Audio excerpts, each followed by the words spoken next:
अब पढ़ते हैं सोल प्रोप्राइटरशिप के फीचर्स। पहला फीचर है formation and closure. Sole proprietorship को फॉर्म करने के लिए बहुत कोई अलग से लॉ नहीं बना हुआ है, बहुत ज़्यादा लीगल फॉर्मेलिटीज़ नहीं करनी पड़ती है।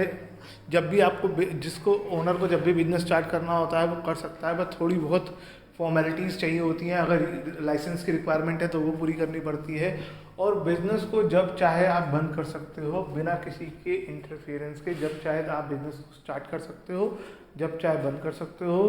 बहुत ज़्यादा लीगल फॉर्मेलिटीज़ रिक्वायरमेंट नहीं है सोल प्रोप्राइटरशिप में, सिवाय लाइसेंस वगैरह के अगर कोई चाहिए हो तो ऐसी कोई लीगल रिक्वायरमेंट्स नहीं होती हैं जो बाकी तरह के बिजनेस में जो हम पढ़ेंगे उनमें चाहिए होती हैं। दूसरा है लायबिलिटी। ये एक बहुत इंपॉर्टेंट टर्म है, ये हम पांचों में पढ़ेंगे। लायबिलिटी का यहाँ पर मतलब वही है जो हम अकाउंट्स में पढ़ते हैं, लेकिन थोड़ा सा इस पॉइंट में अलग है। Sole proprietors have unlimited liability. Unlimited liability का मतलब मेरी लायबिलिटी की कोई लिमिट नहीं है। अगर मैं सोल प्रोप्राइटरशिप का बिजनेस स्टार्ट करता हूँ, एज अ ओनर एक बिजनेस स्टार्ट करता हूँ और अकेला बिजनेस स्टार्ट करता हूँ, तो मेरी देनदारी की कोई कीमत नहीं है, अगर कोई लिमिट नहीं है, सॉरी।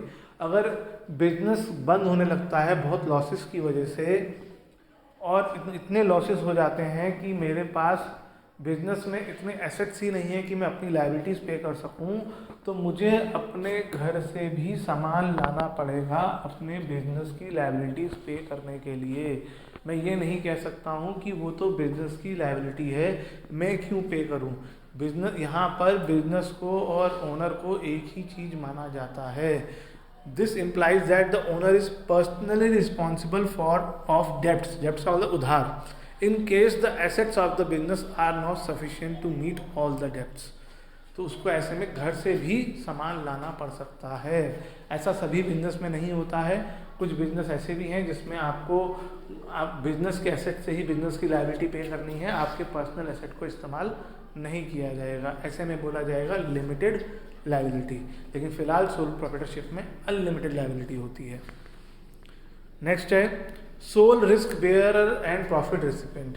अकेला ये रिस्क लेने का वाला पर्सन होता है, इसको कोई आप रिस्क शेयर नहीं करता है इसके साथ, और क्योंकि अकेला यही रिस्क ले रहा है तो सारा का सारा प्रॉफिट भी इसी को मिलता है। इसको प्रॉफिट भी किसी के साथ शेयर करने की ज़रूरत नहीं है।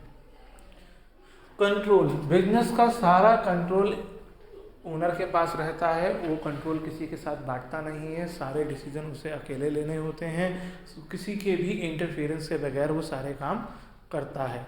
नो सेपरेट एंटिटी, जैसा कि मैंने आपको सेकंड पॉइंट में भी बताया, ओनर को और बिजनेस को इन the eyes of law legally अलग अलग नहीं माना जाता। अकाउंटिंग अलग चीज़ है, don't get confuse with accounting.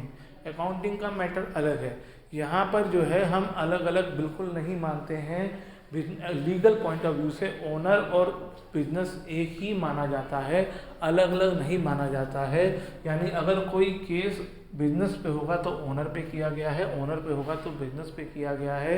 जितनी भी पेमेंट्स करने की लायबिलिटी है हर तरह से बिजनेस और ओनर सेम है, लीगल पॉइंट ऑफ व्यू से बात हो रही है यहाँ पे, ठीक है। Don't get confuse. अकाउंटिंग में हम बार बार ये पढ़ेंगे कि अकाउंटिंग में बिजनेस और प्रोप्राइटर अलग अलग चीज़ है। हम अकाउंटिंग बिजनेस के पॉइंट ऑफ व्यू से करते हैं, यहाँ पर हम लीगल पॉइंट ऑफ व्यू से बात कर रहे हैं कि in the eyes of law both are same. और नेक्स्ट है लैक ऑफ बिजनेस कॉन्टिन्यूटी। मतलब बिजनेस जो है उसमें एक डिसकॉन्टिन्यूटी हो सकती है अगर ओनर बीमार हो जाए, इन्होंने कुछ वर्ड यूज़ किए हैं, डेथ हो जाए, इंसैनिटी यानी पागल हो जाए, इम्प्रिजनमेंट यानी जेल हो जाए उसे, या कोई फिजिकल बीमारी हो जाए, तो बिजनेस को आपको हमेशा के लिए बंद करना पड़ेगा। तो या ऐसे में क्या होता है कि कोई भी दूसरा पर्सन जो सप्लायर्स होते हैं, जो हमारे साथ जुड़े हुए लोग होते हैं, वो लॉन्ग टर्म बैंक वगैरह कभी भी लॉन्ग टर्म कमिट नहीं करते ऐसे बिजनेस के साथ, क्योंकि ये बिजनेस कभी भी बंद हो सकता है।